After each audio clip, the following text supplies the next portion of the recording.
Türkmen häkimetleri Türkiýede bekanun ýaşaýan türkmenistanly migrantlaryň ýurda dolanmagyny talap edýär.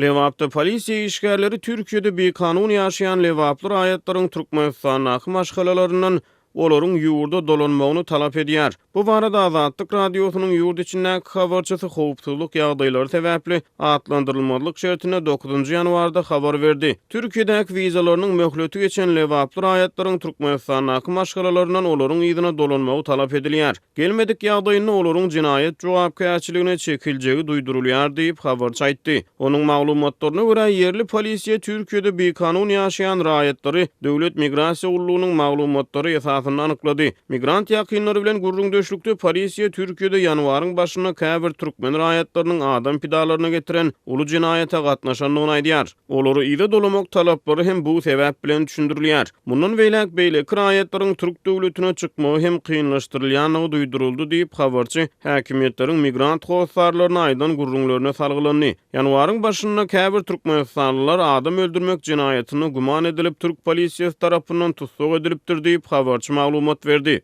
Türkmen häkimetleriniň Türkiýedäki migrantlary ýurda dolamak bilen bagly girişýän soňky çäreleri Türk medeniýetine türkmenistanly raýatlaryň gatnaşan jinaýatlary bilen bagly çap edilýän habarlaryň ýygyanyna gawat gelýär. Türkiýanyň Hürriyet neşriniň habaryna görä 1 ýanwarda İzmir şäheriniň Karşıyaka etrawyna täze ýyl bayramçylygyny belleýän adamlaryň arasynda dören dawa jenjelde Türkmenistanyň raýaty Uktam Reýinbaýew pyçaklanyp öldürildi. Munyň bilen baglylykda 17 adam şol sany 3 aýal türk polisiýasy tarapyndan edildi. Beýleki tarapdan Türkmen häkimetleriniň daşary ýurtlardaky Türkmenistany zähmet migrantlaryny ýurda dolamak boýunça olaryň ýyzy alan maşgala agzalaryna ilkinji gezek basyş etmeýär. Noýabrda Lewap welaýatyna kanun goraýjy düdümleriň işgärlerinden olaryň daşary ýurtlarda işleýän dogun garyndaşlarynyň ýurda dolanmagy talap edildi. 2018-nji ýylyň iýununda Türkmen häkimetleri daşary ýurtlardaky migrantlar ýyzyna dolamak çärelerini güýçlendiripdi. Lewap welaýatynyň Serdarabad, Çärje, Halyç we Sakhar etraplaryna, Mar welaýatynyň Bayramaly ýoly türme Murgaw etraplarynyň obalaryny häkimetler yerli ýaşullardan zähmet migrantlaryny ýurda dolamak üçin töwelläçi bolmagy talap edipdi. Ýurdun beýleki dürli künjeklerine şol sanly Balkanyň we Lewabyň oba öňeşliklerine şonly häkimet wekilleri yerli ýaşaýjylar bilen duşuşyk geçirip dogon garyndaşlary daşary ýurtlarda ýaşaýan raýatlardan olaryň ýyllaryna çagyrylmagyny talap etdiler.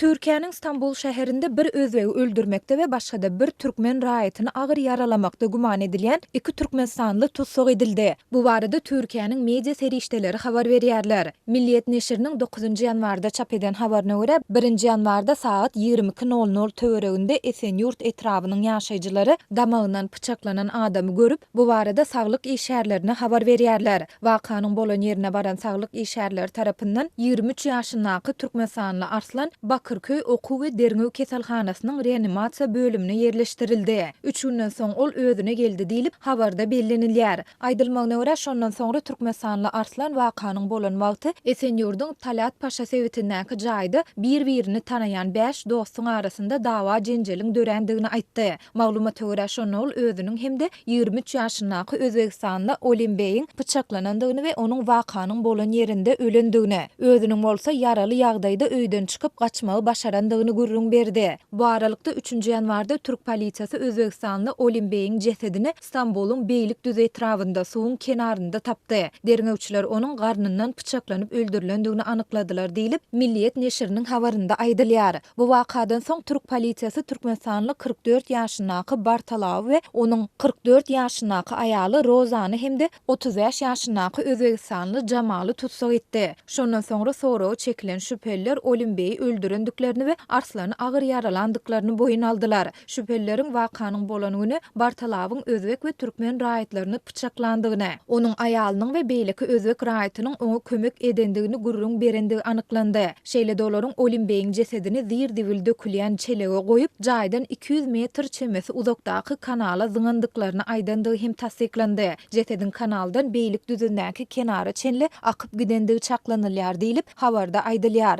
Türk media serişdelerinde şäherinde şüphelilerin 8-nji ýanwarda sud öňüne çykarlandygy we şondan soňra türme iýerilendi hem bellenilýär. Adatlyk radiosynyň bu barada Esenyurt etrap polisiýasynyň kommentari almak synanşyklary häzirlikçe netije bermedi. Bellep geçdik, bu Türkiýedäki türkmensanlar bilen ilteşikli soňky 10 güne goloý wagtyň dowamyna çykan 3-nji habardar. Soňky ýyllarda Türkmensanda dowam edýän ykdysady kynçylyklar bilen baglykda Adatlyk radiosynyň yerli habarçylarynyň aýtmagyna görä daşary ýurtlara zähmet migrasiýasyna gidýän türkmensanlary has köp görse bolýar. Türkmen häkimetleri bu maglumatlary ne tasdiklap ne de inkar edip çykyş edýärler. Bu barada ýurduň media serişdeleri hem dymýar.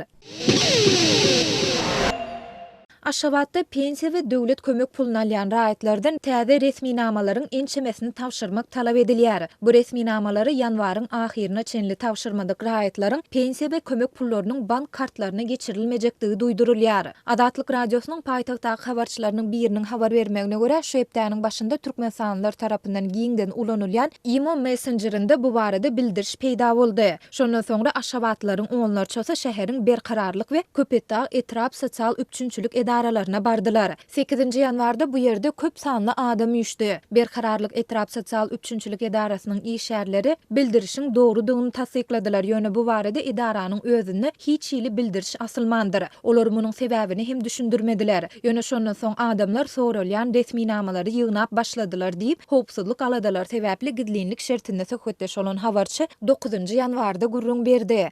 Şol bir wagtda ol Köpetdağ etrap sosial üçünçülük idarasynyň işgärleriniň bu bildirişi tasdiklamandygyny hem sözüniň üstüne goşdy. IMO Messengerinde peýda bolan bildirişde çagasy 3 ýaşyna ýetýänçä döwlet kömek puluna alýan enelerden maşala düzümü barada ýaşaýan ýerinden resminama, işleýän denanlaryň zähmet çekýän ýerinden, işlemeýän denanlaryň ýaşaýan ýerinden işlemeýändigi hakynda resminama tawşyrmak talap edilýär. Şeýle de maýyplyk pensiýasyny we döwlet kömek puluna alýan raýatlardan ýaşaýan ýerinden, keselhanadan, işleýän bolsa işleýän ýerinden, işlemeýän bolsa ýaşaýan ýerinden işlemeýändigi hakyndaky resminamalar hem tawşyrmak talap edilýär. Şeýle de bildirişde işleýän pensionerlerden zähmet çekýän ýerinden alynan resminamany tawşyrmak, işlemeýän pensionerlerden bolsa pensiýa fondunda özüniň diýerligini tasdiklatmak talap edilýär. Bildirişde bu resminamalary şu aýyň 31-ne çenli değişli idaralara tawşyrmadyk raýatlaryň pensiýa we kömek pullarynyň bank hasaplaryna geçirilmejekdigi hem duýdurulýar. Adatlyk radiosyna bu barada Aşgabatyň berkararlyk we Köpetdağ etrap sosial üçünçülük idaralaryndan kommentari almak häzirlikçe başartmady.